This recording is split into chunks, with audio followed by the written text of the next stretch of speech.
Great. And it says that that it's recording and that it's live right now. It's just there for transcription services. So we're not broadcasting anywhere. It's just us right here. So don't be nervous about that. Hello, everyone, and welcome to today's virtual discussion, The Critical Role of Faith in Educating Youth on Healthy Relationships, hosted by the Interfaith Coalition Against Domestic and Sexual Violence. Before I turn the discussion to Sharon O'Brien, the Director of Catholics for Family Peace and inaugural member of the IC, I want to introduce myself and the Interfaith Coalition. My name is Dorian Karp, and I'm the Director of Policy and Advocacy at Jewish Women International. JWI's focus and mission is to empower women and girls and end gender-based violence. We do this work in secular, interfaith, and Jewish spaces.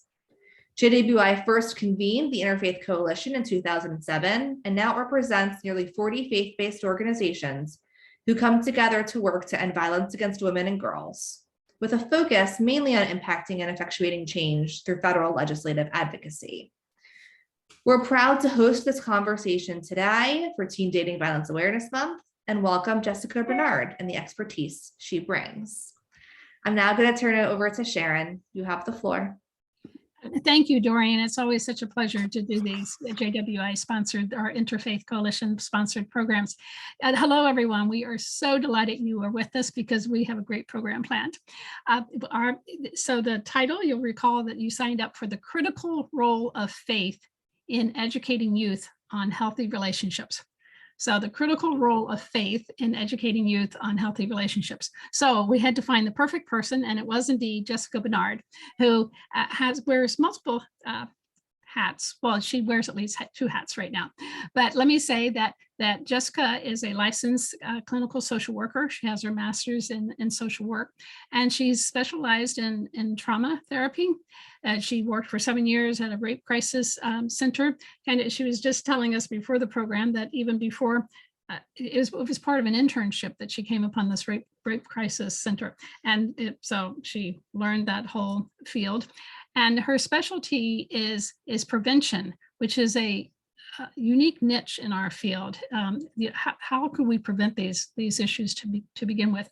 She then became associated with the Archdiocese of Chicago's Domestic Violence Outreach Ministry, which is a internationally acclaimed entity that does not only counseling, not only kind of the response to men and women dealing with domestic abuse, but they have a prevention component, and Jessica has been a prevention educator with them, and so she's going to fill us in on that part.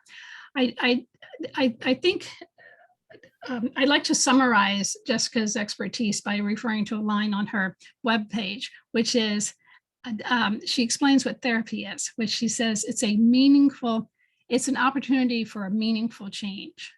And just by listening to Jessica, you'll appreciate how she has helped many a young person realize what it takes to have a healthy relationship, and how faith can be a force and a factor in accomplishing that.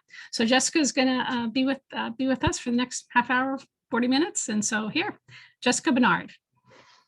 Awesome. Well, hi, everybody. Thank you for jumping on today to come in on this call. I know, like, I'm watching the chat and like everybody's like all over the place. And I was like, oh my gosh, this is so intimidating. Like, I'm used to just like seeing people, even if it's like a call with just like folks in like the little like, area of Illinois or whatnot. It's so cool to see people all across, like, not just the United States. Looks like we have some other countries in here too. So that's really cool. Today, whoever you are and wherever you're coming from, I know that people were kind of dropping names into like where they worked and things like that. Today's conversation is focused on a prevention curriculum called Dating Matters. And it is currently what we're using as for our pilot program with ACDVO. So I am going to be focusing on what this curriculum is, like some of the components, kind of taking you through what that looks like, and also giving you guys some insight into what has our pilot program looked like and things like that. Please feel free to ask me questions along the way. You can definitely drop them in the chat. I'm pretty good at paying attention to reading those. You can also save them for the end if you'd like. Typically, I answer most questions along the way anyways, like just based on what I've put into the presentation. But even if it's not what I've been talking about yet, feel free to put it in and I'll either acknowledge it right away or say, hey, I'm going to get to that, just hold on.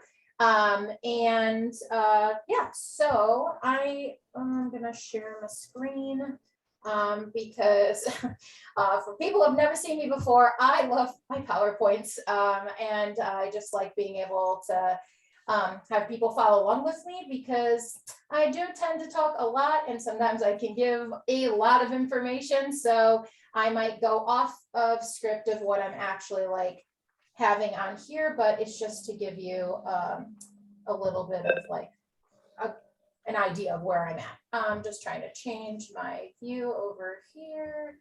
There we go. That's what I wanted. All right, rearrange myself and find my chat. There's my chat. All right, cool. There we go. So, like we mentioned, I'm with ACDVO, so that's our abbreviation for the Archdiocese of Chicago Domestic Violence Outreach.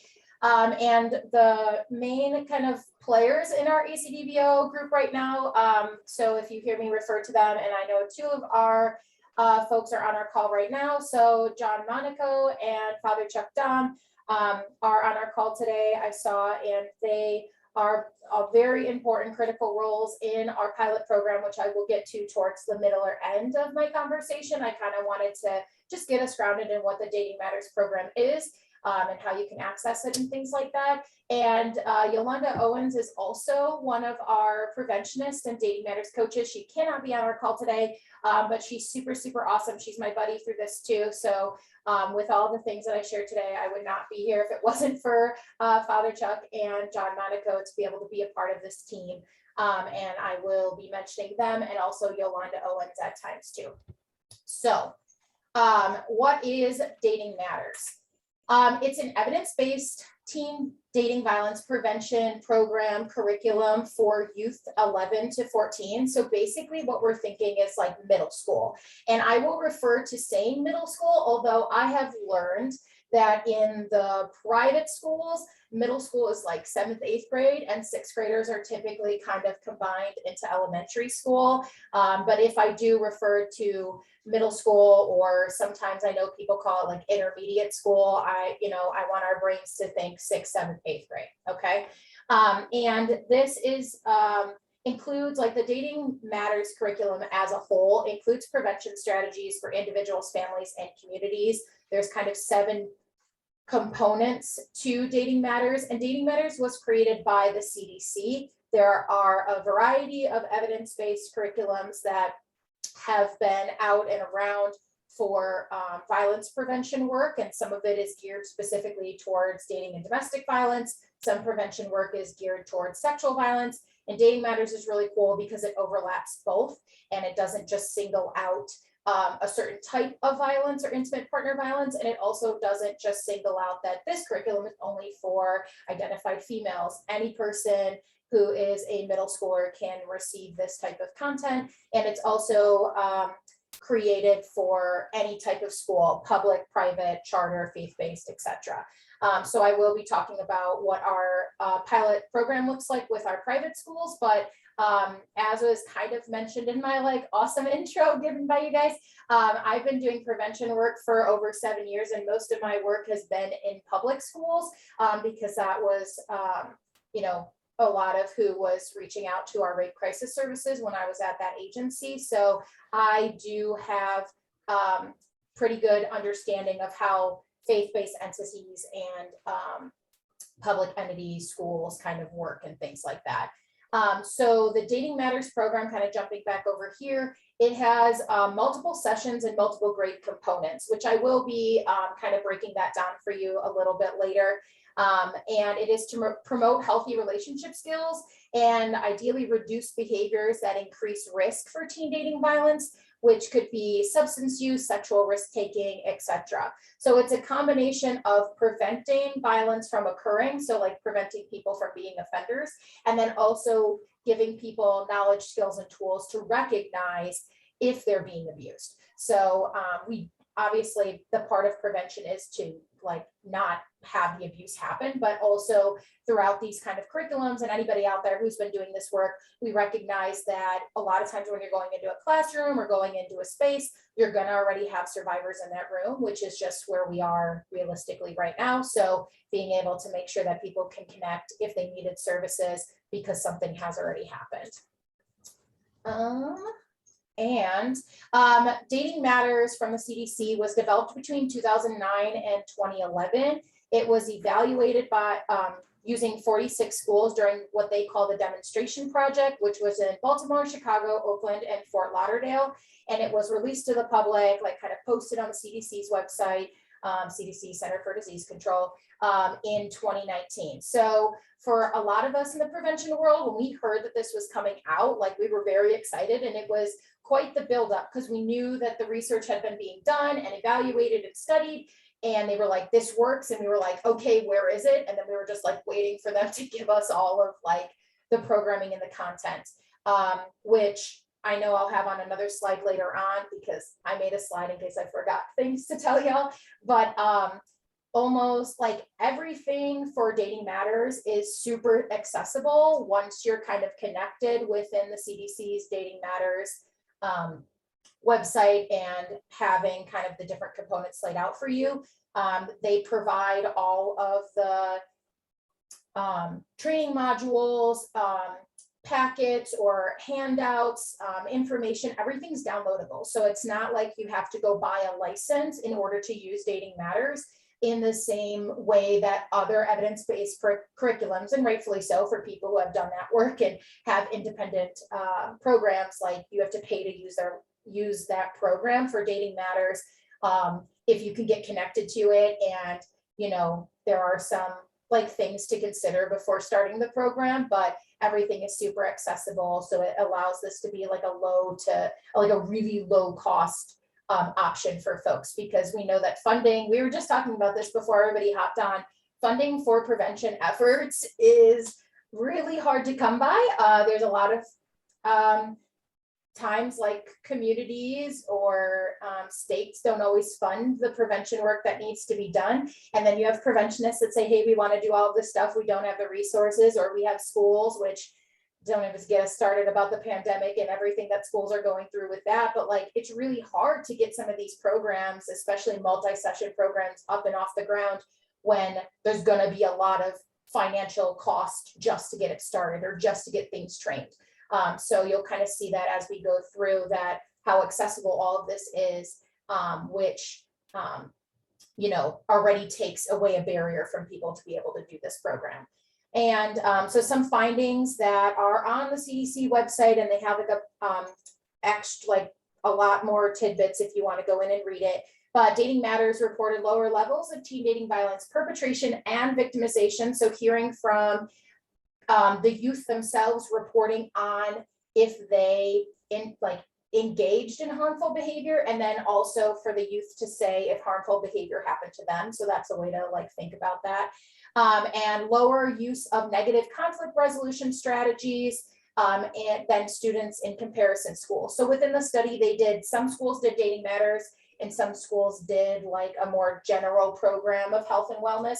And they then compared the effectiveness of Dating Matters compared to like other traditional conversations in the same realm that have been kind of happening. And then these are just some graphics that they show that violence prevention across sexual and dating violence, so sexual harassment, other forms of sexual violence, bullying, cyberbullying, physical violence, things like that. So all of those different intersections of perpetration and victimization, and then the other risk behaviors. So in CDC language, they use a social ecological model, and they also use what they call risk and protective factors that kind of guide and influence a lot of practices they do. And so there's other risks that communities or individuals could have that increase their likelihood of committing offenses or being victimized. So that's where that kind of purple graph line comes in of other risk behaviors that were also reduced from Dating Matters, whether it was like directly talked about or not. So like alcohol and substance use, things like that, that doesn't come up till like the 7th, 8th grade curriculum, but showing that it can reduce not just like, hey, don't hurt your dating partner. There's also other healthier behaviors that they could be doing. All right, computer's not clicking. So I wanted to outline some components. So if you're thinking like, okay, that's what Dating Matters is, who needs to be involved, what kind of, if you want to call it staffing, like what does my team need to look like? So to start, these are going to be, these are some of the key players that could be involved in the Dating Matters program. These are words that can be interchangeable depending on where you work, but I tried to keep the language based on how Dating Matters phrases it. So you have facilitators, which is otherwise known as the implementers, the person who would be delivering the content to the youth or whatever kind of like there's a youth program and a parent program, which I'll share in a second, but the facilitator is the one actually teaching the content. Dating Matters coaches is what I identify as, and Yolanda identifies as. So we basically are trained facilitators, but we train the trainers. So a Dating Matters coach is by that facilitator side from beginning, middle, and end, which again, I'll kind of outline later on what our training has looked like for our facilitators. But a Dating Matters coach has to do all of the same training facilitators have. And if not, we're like another step ahead because we've either been in the violence prevention world, we have experience with it. So it's not just like somebody coming in on day one, training somebody else. For us at ACDVO, our coaching staff is already pre-experienced with teaching the dating and sexual violence conversations. Prevention leads is actually another component as well. Similarly, our prevention lead, which is John Monaco, he also has taken all of our trainings too, but they're another component to helping get on board schools, schedule interview for our pilot program, and also kind of help run the show so that not everything just falls on a coach or a facilitator. We can really all divide and conquer this work and all of the needs, organizational needs that are kind of necessary to implement Dating Matters. And then some of these other components on my screen, the principals, social and mental health professionals, youth and parent and guardians are the other individuals that could at some point be tied into the Dating Matters program. So principals are super key players because in order to get into the school, you're probably going to need to talk to that principal if you're going at an individual school level, if you don't already have access to a higher district level to talk to like a district person. But even then, in my experience, so many schools operate so differently within a district, you're going to want to make contact with each of those principals because those principals need to understand what's going in their school. They're going to have to field questions at times from parents. They need to be able to back up their teachers on why this curriculum is being used and all of that good stuff. So principals are super key. And then social and mental health professionals. I wrote this in the sense of if a school has social services, therapists, social workers, school psychologists, etc. That really varies. In my experience, public schools have a lot of those folks on site. Often a limited resource as well, but there might be somebody like that there. In a lot of our private schools that we've been working with, there are none. They are referred out, which is totally great and appropriate, but on site there isn't. And it's always just good to know, like, what does that layout look like in a school? Because if we need to refer students, if they need on-site crisis care, like, what does that look like? And also there is a resource to tap in that the social and mental health professionals could also be potential facilitators of this content, coming from the mental health background and training that they had, if there wasn't enough or identified teachers within the school to be the facilitators. So they're kind of interchangeable if that's possible. The youth are obviously our target here at ACDVO to be able to give this content to, and then parents or guardians. As I mentioned, there is a parent component to the Dating Matters curriculum put out by the CDC. That is not our main focus at ACDVO. We are putting our time on resources into the youth programs. There is different training modules that a facilitator, the person who's going to be implementing the program, can go through the youth program and then also the parent modules. which is super cool. It's a multi-session program for parents or guardians to also be like learning about this program and figuring out how to be a good like leader and support for their young people in their life.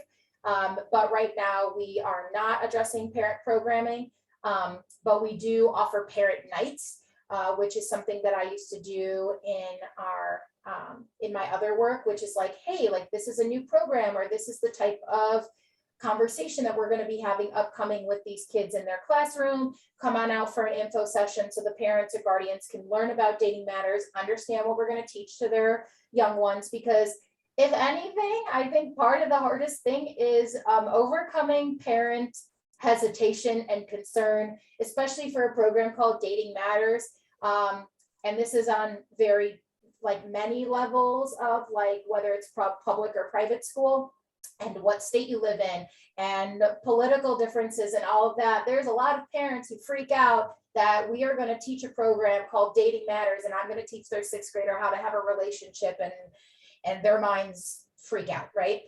So anybody out there, I hope there's some head nods who's done prevention work, that overcoming parent concern is sometimes what holds a lot of programs. So being upfront and honest about like, what are we talking about, answering those parents' questions, having them be comfortable with what type of content, which you guys will see today too, that would be in Dating Matters, helps them breathe a second and then hopefully opt their kid in.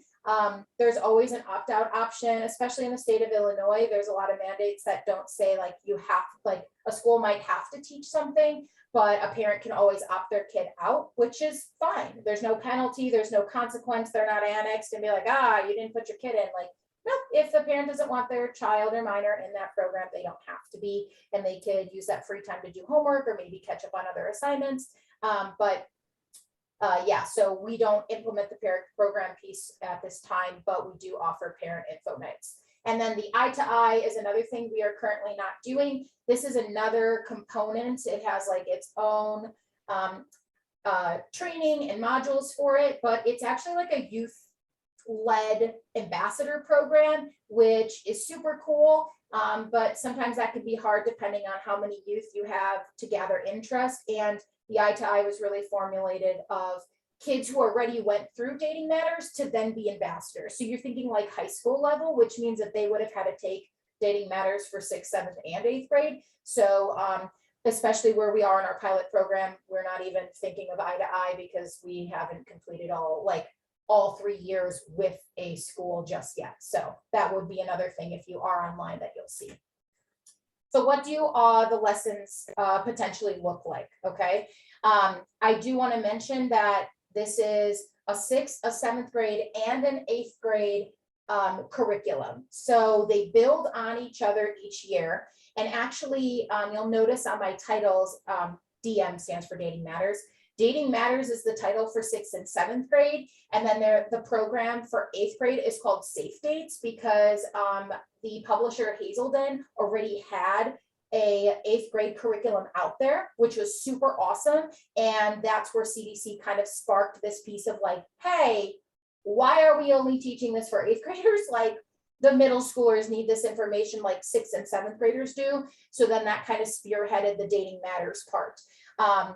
So Dating Matters is regulated and like oversaw by the CDC. Safe Dates, the publisher is Hazelden.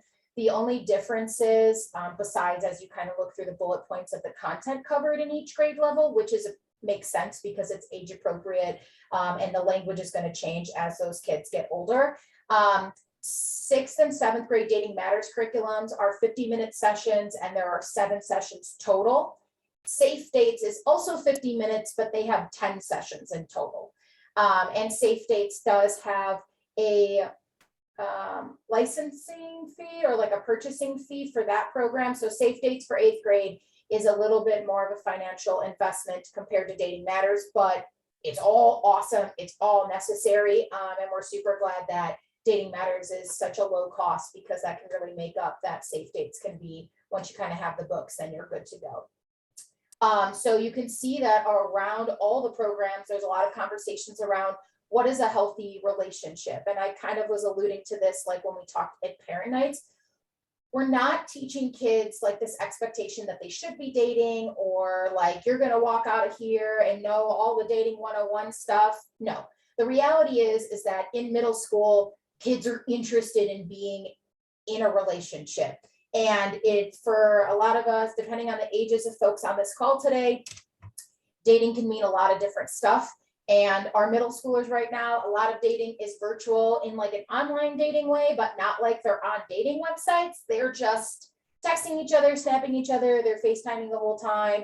They're in a Discord together. And for those of you who don't know any of the things that I'm saying, like they're just a bunch of different apps and ways that people can video chat or text with each other, basically. In addition to seeing their potential partner at school, staying after, or watching their partner play like a basketball game or something like that. But no, they're not going on formal dates. And normally when I see a group of middle schoolers, I joke with them and say that they typically don't have a lot of money to be taking their partner out on like a bunch of dates anyways. So their stuff is pretty casual, group dates, things like that. But even if a kid in middle school only dates for 2 days, if they dated for 2 weeks or 5 months, anything that's identified as a relationship and what happens in that time can have an impact on a person, right? Even if they're like a young person cycling through relationships and they never really saw that person, they just texted them a couple times. If that person's causing harm or being manipulative, or, you know, after the breakup is causing harassment, that can have an impact on that kid, right? So that's kind of also like the framework to think about with these programs, is not just like if you're in a relationship, how can a healthy versus unhealthy relationship dynamic look, but also kind of preparing them, the preventative part, why we're all here today, to make sure that in the future, if it's in high school, if they're in college, or as an older adult want to be in a relationship, these are the groundwork, like this is the groundwork for them to be safe and have fun in that dynamic. So in 6th grade, 7th grade, 8th grade, you have a lot of conversations about what can a relationship look like, both platonically, so like friendship stuff, and also romantically or in an official relationship, understanding their own feelings and the feelings of others, how to stay in control of emotions, how to have healthy communication and express your needs and wants and boundaries, and kind of an agree to disagree, even if you're not going to agree with your partner. How are we going to get through that so we're not just screaming and yelling at somebody, ghosting them, posting them and outing them on the internet? Like, what are we going to do to manage that problem that doesn't create more drama or issues? And then overall, like identifying like what is an unhealthy and potentially abusive relationship dynamic? Like, what do you not have to tolerate? What is not okay? And as the kids now say, like, what's a red flag, right? Which we in the prevention world have been saying red flag forever, but now it's trendy and cool, so they'll listen to us. But yeah, like what is the things to be like, I don't like this and I don't deserve this and I need to get the heck out of here. So I wanted to take you through not like exactly what the activities are, but walk you through what a 6th grade program would look like. And I'm just picking on 6th grade because ideally that's where everybody starts. And lesson 1 is, man, super chill, easy and simple, because if you come in day 1 and you're like, hey, 6th grade friends, we're going to talk about dating matters, your 6th graders are going to be squirmy and they're like, oh my gosh, because some of the 6th graders are not interested in dating, especially if it's at the beginning of the year, they're new, you know. But then if it's the second half of the year, things start to pick up a little bit. So we talk about the purpose of the program, group expectations, which is huge. We're eventually going to be talking about some pretty sensitive stuff. People are potentially going to be vulnerable in this class setting, talking about feelings and emotions, having to interact with peers around them. So we want some group expectations for a safe space, so that everybody can learn and grow and not like be triggered or anything like that. And then the other 2 pieces in lesson 1 is like go to safe adults, like who in our school or in our communities are people that we can go to, the young people can go to if they needed help, whether it's for general stuff or also, hi friends, somebody sounds like they're unmuted. Let's see. Sounds better. Thank you.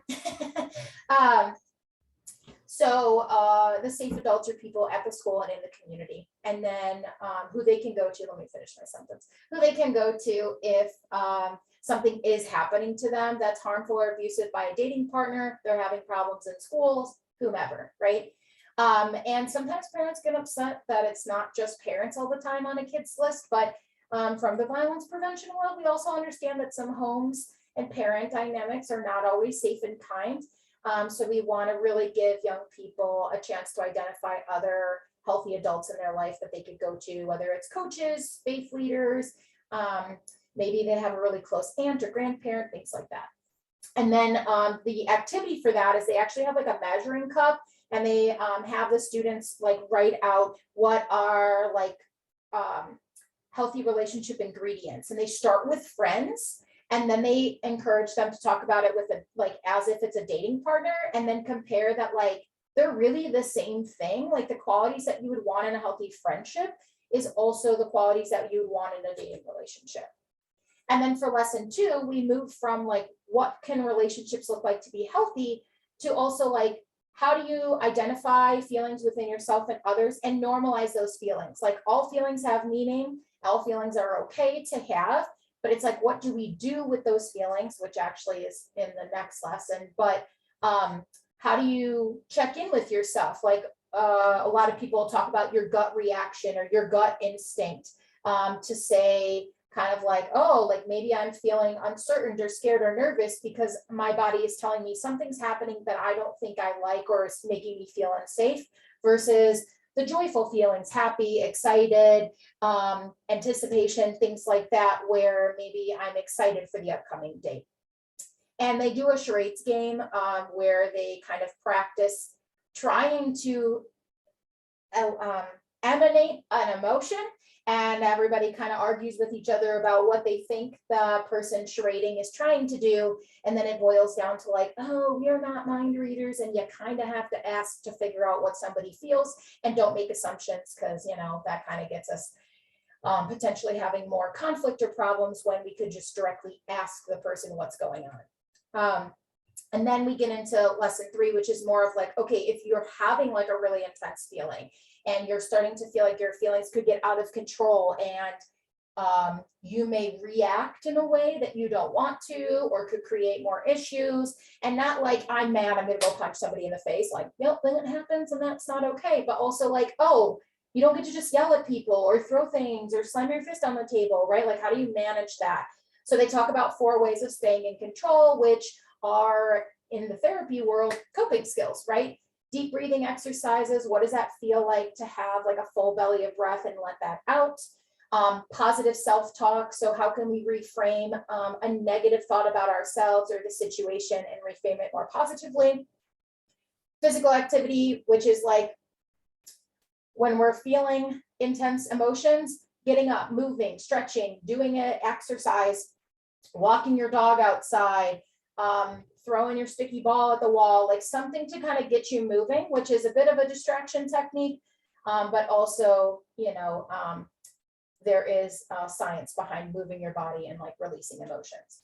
And then the other one is like talking to somebody, going back to our safe adults, or maybe chatting with a friend about like what's going on and not keeping it all inside.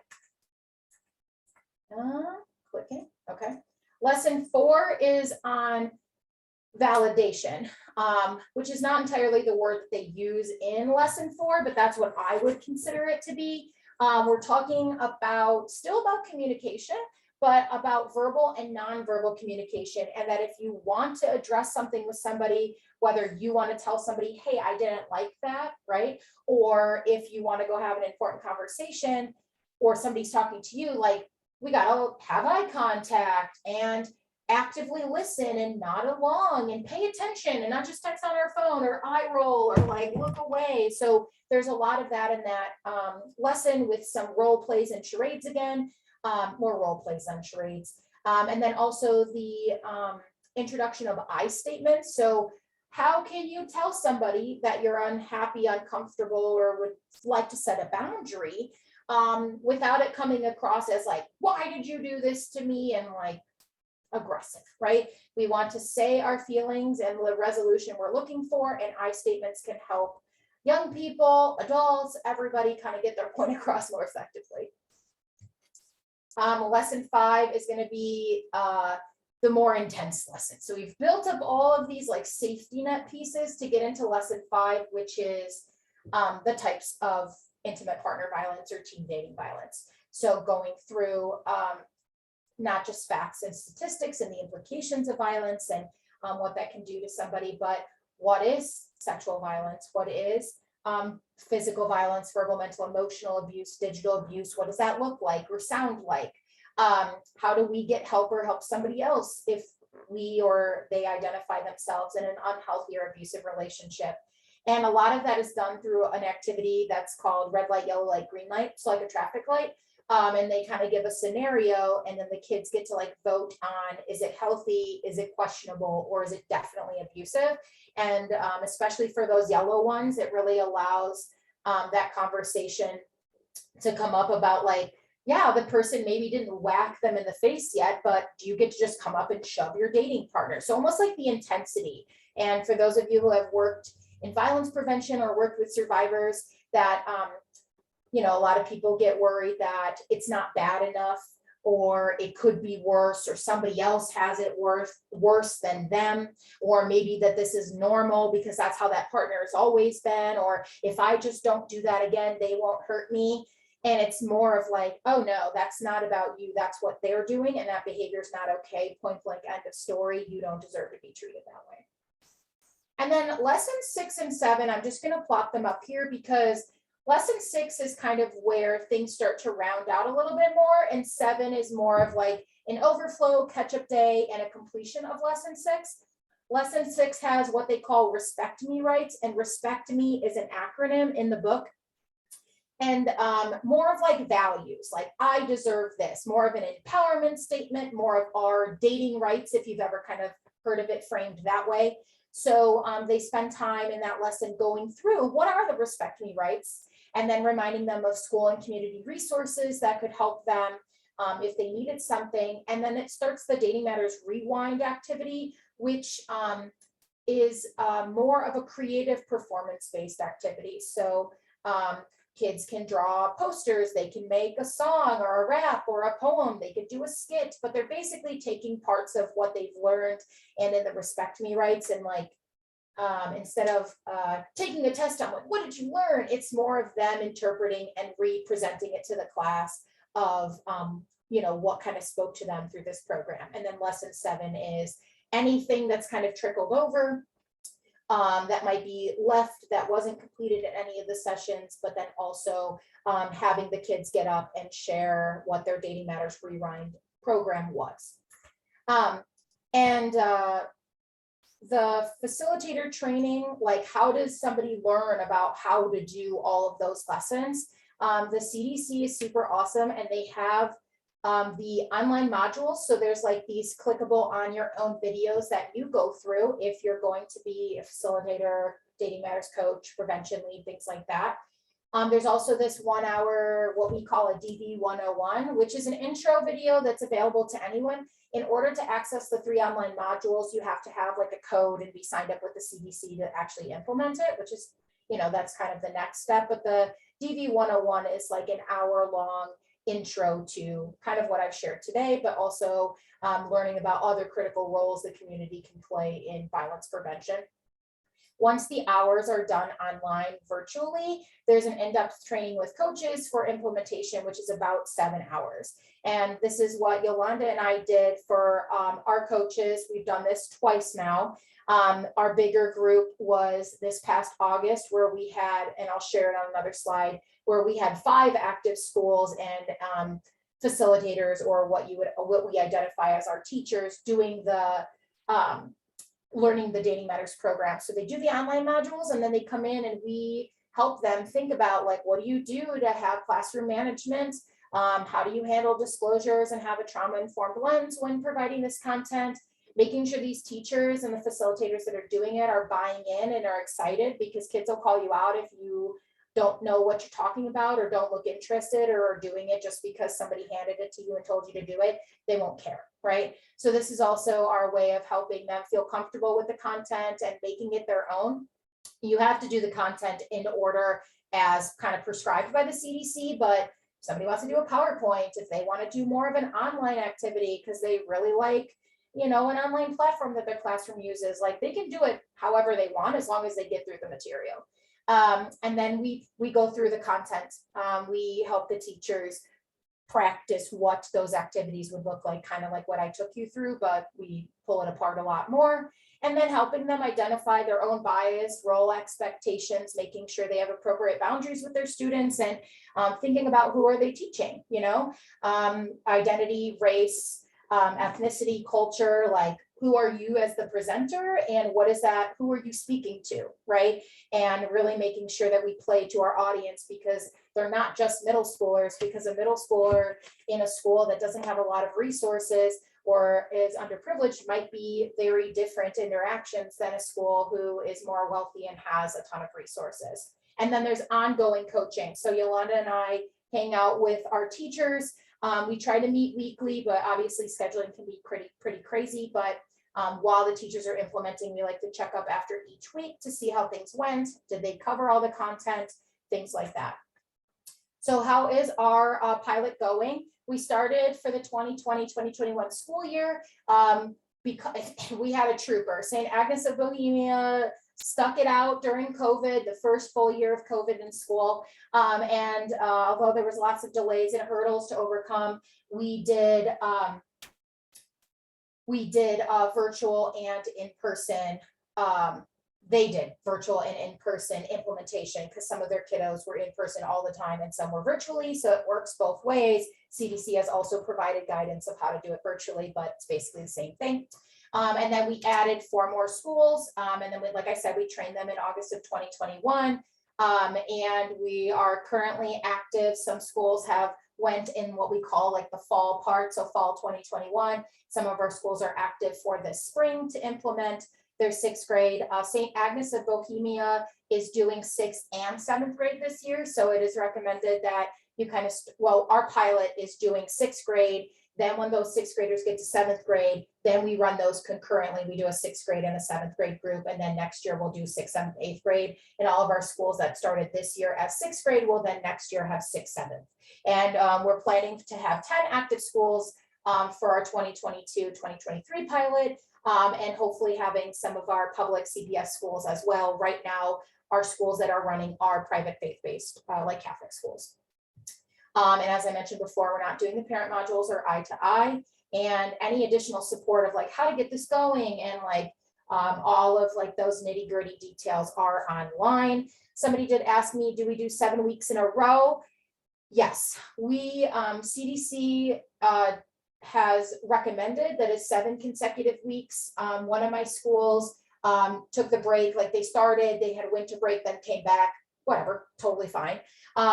You know, you kind of feel it out. How is it going? I would also be mindful of like not doing lesson 5 and then going on a 2-week break if lesson 5 is on all of the dating violence stuff, but it is 7 sessions, 7 weeks. One of my schools was able to see their kids multiple times a week. So sometimes they did do 2 sessions in a week. But what we found in our pilot is that there's a lot of 50 minutes is not enough time. We'll start there. Like it's enough, but it's like not, especially if you have a good conversation going. So that's also why it's great to leverage the teachers with their kids in their classroom, because they have some more wiggle room if they want to take away from some other lesson or give them an extra 5 minutes in another class. Or they kind of just push it. Like some of my, like my one school that's active right now, they're doing, it's like about a week and a half. So they'll do like lesson 4 and then they kind of finish up the next week, then start lesson 5. But that teacher is taking that time and that flexibility with their kids. And the respect, what does that stand for? I can pull that out in a minute and I'll type that in there. So we are going strong. We have done parent nights for some of our schools weren't interested in a parent night and their parents are not upset, not complaining. So like no news is good news here for that. If a school doesn't want a parent night, it's not the end of the world. They get like a little info sheet and then opt-out letter anyways. And then other facts that we learned, there are pre-post surveys, but not in the sense of like, did this kid remember the definition of this? It's not a test. It's not graded.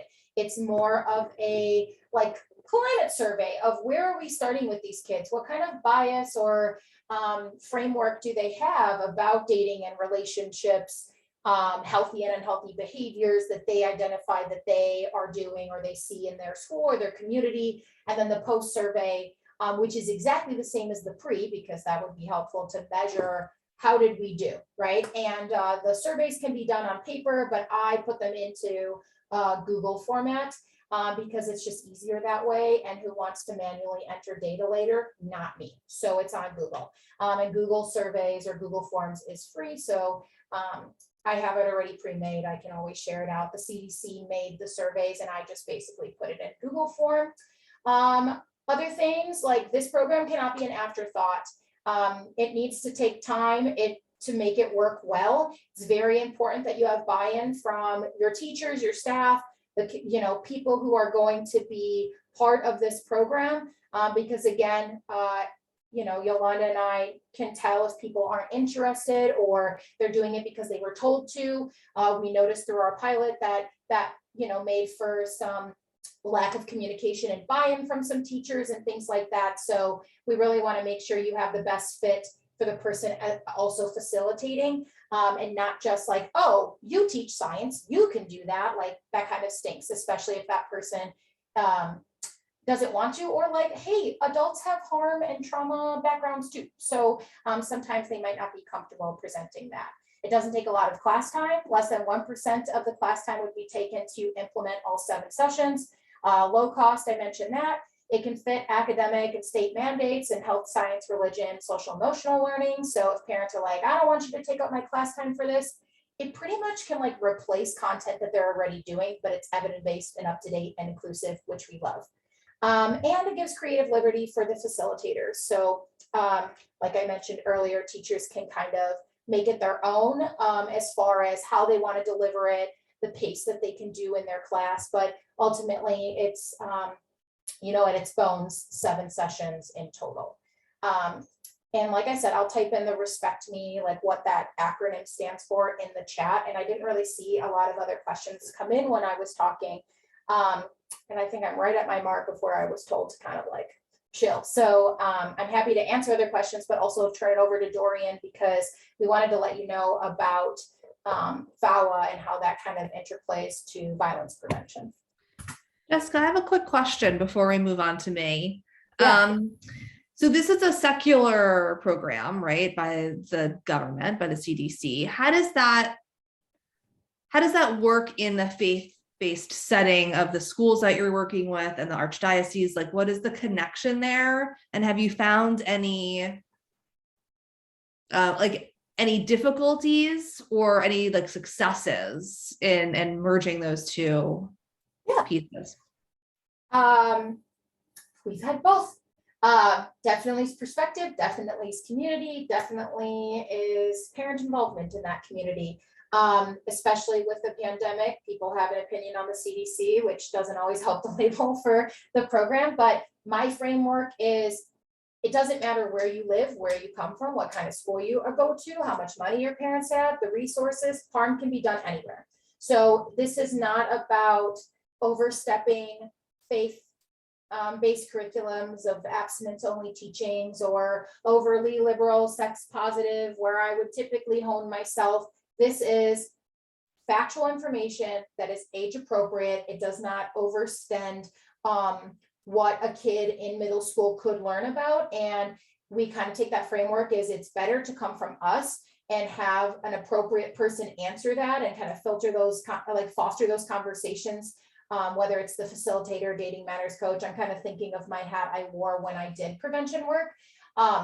The kids are interested, they want to know, and I'd rather them figure it out an appropriate way versus Googling it or having this violence and harm done to them, even if it's not in a sexual way or a dating partner way, but their friend is being a jerk to them online. Like, this is not okay. And that kid doesn't know where to go because nobody's talking about it, right? There's a lot of fear in talking about this equals my kid's going to do this, or, and it's kind of reframing the purpose of violence prevention work is not just for now, but forever. And I found that if I'm able to speak to a group of parents or a community or a school that's concerned, and I can frame it that way, we can overcome it. I had a school change the name from Dating Matters to Respect Matters, and that got more parent buy-in. But also, you know, we're working with that school because who are we to like always change things that the CDC made because it's their program. But sometimes just the language you use with that community can matter.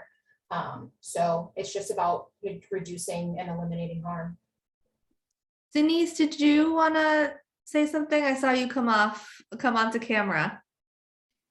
No, one is not necessarily, but I will mention that we do have Peaceful Families Project is piloting this spring Peaceful Futures, which is an 8-session youth curriculum with modules for middle school, high school, and young adults, university age, looking at Muslim identity related to gender, marriage, understanding development, healthy relationships, and including cyber citizenship, diversity, and tolerance.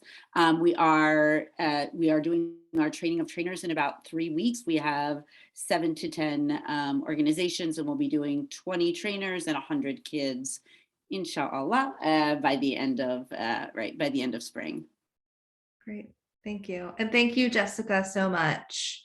I feel like I learned a lot, and I'm in this work, right? So we could imagine that the rest of the people here also probably learned a few things, and we really appreciate your time today. Switching gears quickly. So as Jessica mentioned, prevention funding is hard to come by.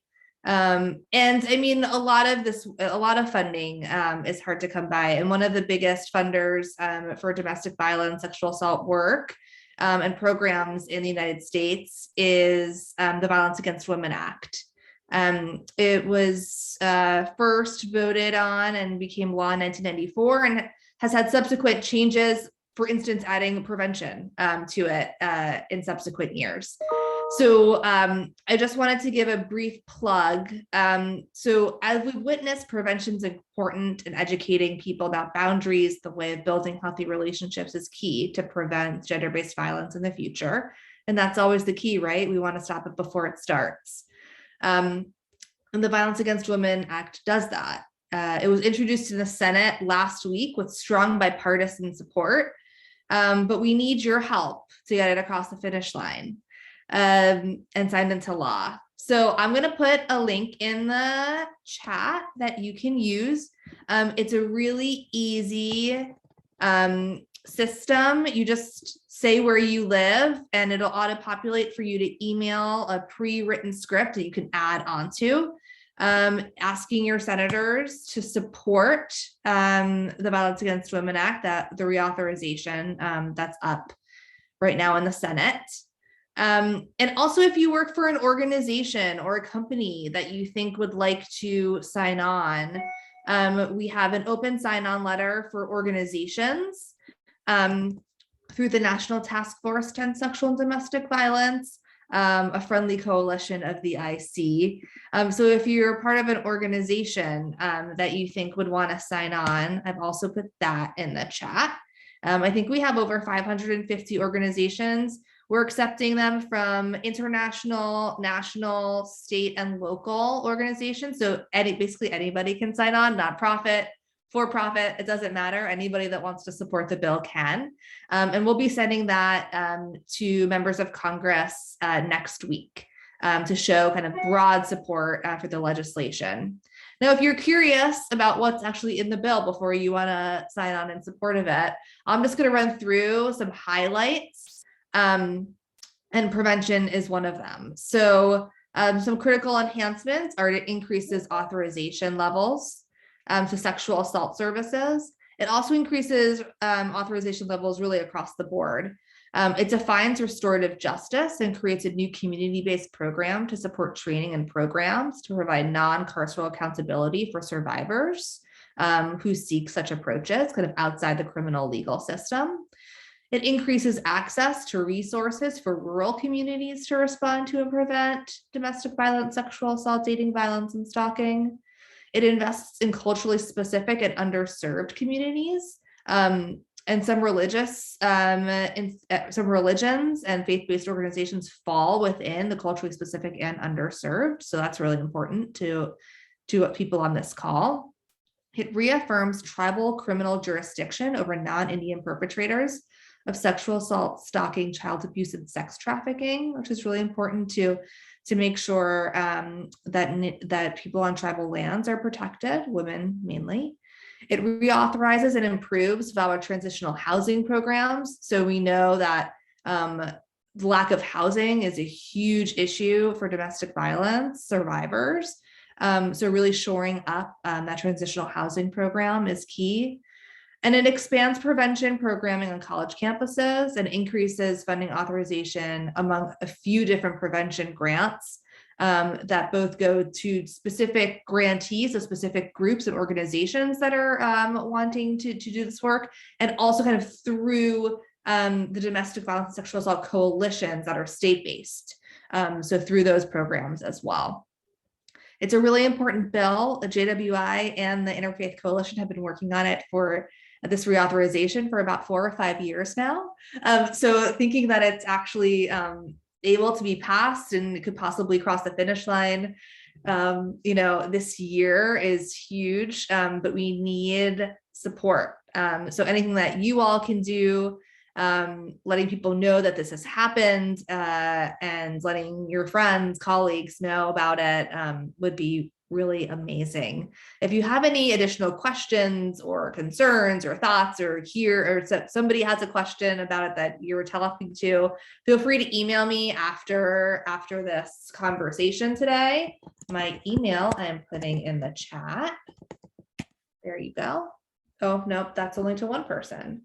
I will put it in the chat to everyone. And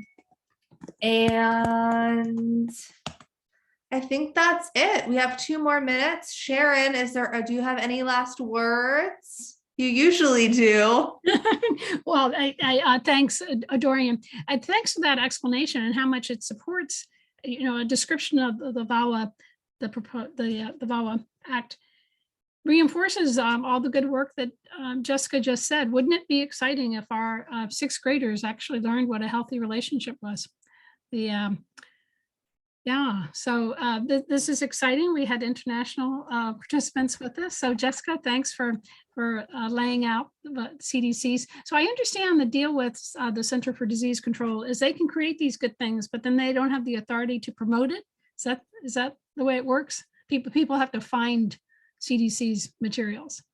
I think they do, like on online, like if I'm on Facebook or Instagram, I do see them promote Dating Matters. I think it's the way that they're allowed to directly email you and spam your emails is kind of more where they have to take some steps back. But it is hard to be cued into prevention content if you're not in that world. So the more people that know about it or that can speak on it and then are implementing it, the more it gets out, especially that it's newer. Sometimes people don't know what is on the CDC's website. Sometimes they do a lot of different books and info sheets and stuff like that, but to have a whole curriculum there, again, it's newer since 2019, it kind of got put there. So, and then, pandemic life. So everybody's over there looking at that on the CDC's website. So we can help direct it over there. Great. And Dorian, I appreciated your question about the faith, because everything Jessica said, certainly, regardless of which faith people are, being safe and supported in a relationship is like basic human dignity. So many thanks. Yeah, we were glad people joined us. And it'll be on Dorian's website. It'll be on the IC website. Yeah, we'll put it on the IC website, interfaithagainstTV.org. That's also in the chat. But everybody will also get an email probably tomorrow with the recording as well, and with the website where it will be hosted and be for the next few years. If you want to direct additional people who you may speak to who may have not been able to join us today. and would still want the content and information.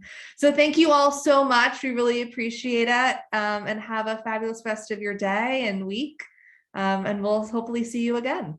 Great. Thank you. Thanks, everyone.